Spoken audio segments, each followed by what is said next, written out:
বৈষম্য বিরোধী ছাত্র আন্দোলনের ৩ সমন্বয়ক নিরাপত্তাহীনতায় ভুগছিলেন। তাদের নিরাপত্তার স্বার্থে গোয়েন্দা হেফাজতে নেওয়া হয়েছে বলে জানিয়েছেন স্বরাষ্ট্রমন্ত্রী আসাদুজ্জামান খান।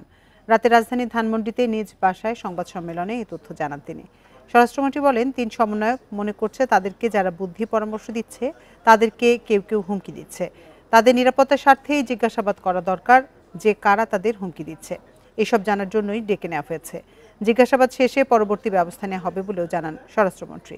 এর আগে ঢাকা বিশ্ববিদ্যালয়ের ছাত্র ও বৈষম্য বিরোধী ছাত্র আন্দোলনের সমন্বয়ক নাহিদ ইসলাম, আসিফ মাহমুদ ও আবু বাকের মজুমদারকে শুক্রবার ধানমন্ডির গণস্বাস্থ্য নগর হাসপাতাল থেকে আইন শৃঙ্খলা রক্ষাকারী বাহিনীর পরিচয়ে নিয়ে যাওয়ার অভিযোগ করে পরিবার।